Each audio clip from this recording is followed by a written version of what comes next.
Good afternoon. ഞാൻ ഈ video ചെയ്യാനുള്ള കാരണം ഞാനൊരു ബിഗിനറാണ് പൈലറ്റ് ട്രെയിനിങ്ങിൻ്റെ.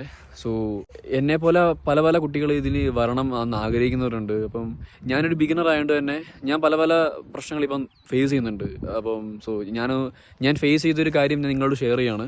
അപ്പോൾ എനിക്കുണ്ടായൊരു പ്രശ്നം നിങ്ങൾക്ക് ഉണ്ടാകരുത് എന്ന് പറയാൻ വേണ്ടിയാണ് ഞാൻ ഈ വീഡിയോ ചെയ്യുന്നത്.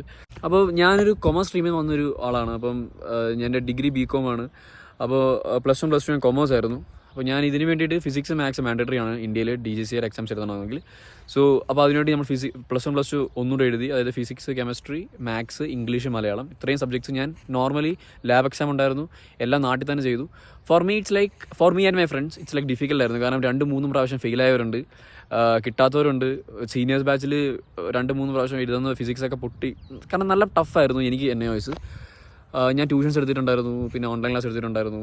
ഈവൻ ദോ അപ്പം NAOS എന്ന് പറഞ്ഞാൽ പലരും ചോദിക്കുന്നത് NAOS എളുപ്പമാണോ? ഫോർ മീ NAOS അത്ര എളുപ്പമല്ലായിരുന്നു. എക്സാം സെൻറ്റേഴ്സ് നല്ല ഡിഫിക്കൽട്ടായിരുന്നു. ഞാൻ എൻ്റെ ലൈഫിൽ ഇത്രയും എക്സാംസ് എഴുതി വെച്ചിട്ട് ഇത്രയും സ്ട്രിക്റ്റ് ആയിട്ടുള്ളൊരു എക്സാം സെൻറ്ററിൽ ഞാൻ പോയി പരീക്ഷ എഴുതിയിട്ടില്ല. ഒന്ന് എഴുതിയത് ഞാൻ KV യിലായിരുന്നു, ഒന്ന് വേറൊരു സെൻറ്ററിലായിരുന്നു. രണ്ടും ഭയങ്കര സ്ട്രിക്റ്റ് ആയിരുന്നു. ക്യാമറയും 2-3 ടീച്ചേഴ്സും ഇതായിരുന്നു.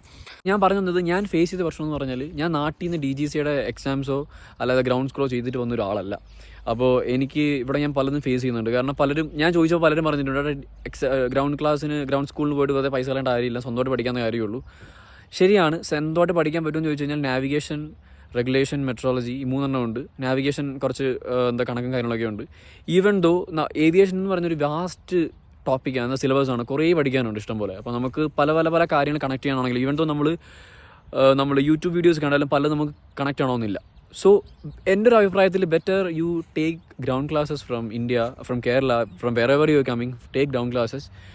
അത് നിങ്ങൾ മാക്സിമം യൂട്ടിലൈസ് ചെയ്യുക. നല്ലൊരു അക്കാഡമി ചൂസ് ചെയ്തിട്ട്, എനിക്ക് പല അക്കാഡമീസ് അറിയായിരുന്നു, പക്ഷേ എനിക്കിപ്പം തോന്നുന്നു അവിടെ പോകേണ്ടതായിരുന്നു. കാരണം അവിടെ പോയിട്ട് ഫോർ മീ ഞാൻ പറയുകയാണെങ്കിൽ അവിടെ പോവുക, അവിടെ നല്ലൊരു പഠിക്കുക, 3 എക്സാംസും ക്രാക്ക് ചെയ്യുക, കുറച്ച് ഫ്രണ്ട്സ് ഗ്യാങ്ങിനെ ഒപ്പിക്കുക.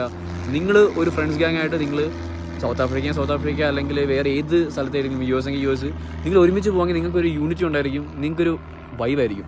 ഞാനെന്ന് പറഞ്ഞാൽ നാട്ടിൽ നിന്ന് വന്ന് ഒറ്റയ്ക്കാണ് ഇവിടെ വന്നത്. ഒറ്റയ്ക്ക് കുറച്ച് സ്ട്രഗിൾ ചെയ്തിട്ടുണ്ടായിരുന്നു. കാരണം ആ ഒരു സംഭവം നിങ്ങൾക്ക് വരരുത് എന്നാണ് ഞാൻ ഉദ്ദേശിക്കുന്നത്.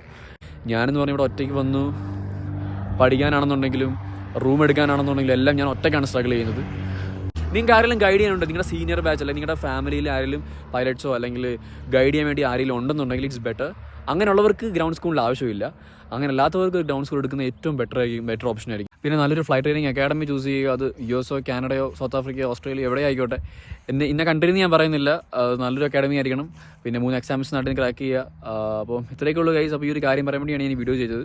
അപ്പോൾ guys stay tune for my next video. By.